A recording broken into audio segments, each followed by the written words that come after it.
mây nhì bơi trèo lì khói ngã sim theo nhì tuy ngày biến sim nhì ra mồ vui theo trời ngã sim biến lì chính sĩ sim chào nhì nhì lì khói ngày lì ngày dù cho mà nhì khu ấy có ngày tí khó nên ngày hắn hiểu lời cày nhì buồn ngày xì kén lời mét nhì phòn hì hãy còn nhì bơi heo vui buồn ngày giết chết cày ký vui ngày bỏ thiền cung xuân xuân hằng to tu ngày tí mô chén khu to nhì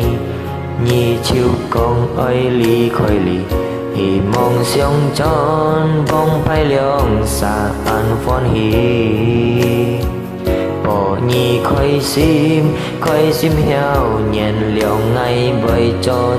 tùy nhì tùy chủ ngày bơi kỳ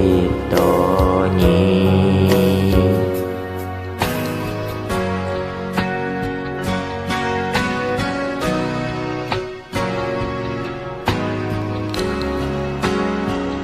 nhì khu ấy con ngày tí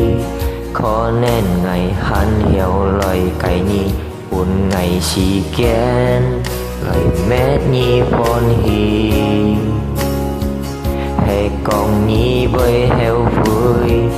buồn ngày giết chết cày ký vui ngày bỏ thuyền cung xuân xuân hằng to tươi ngày tí mô chén khu to nhì chiều con ơi lý khói lý hì mong xiong tròn bông phai liong xa ăn phòn hì bỏ nhì khói sim heo nhện liong ngay bơi cho tùy nhì tùy chủ ngày bơi kỳ to nhì ngày tí mô chén khu to nhì chiều con ơi lý khói lý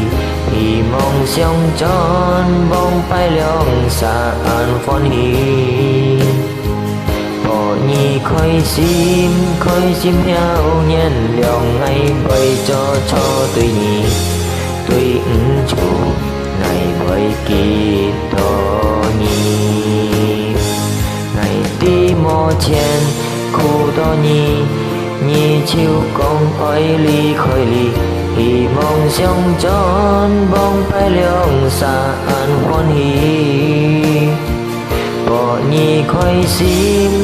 sim heo nhện liong ngày bơi cho tùy nhì tùy chủ ngày bơi kỳ to nhì nhì chỉ xiong ngày kỳ to xia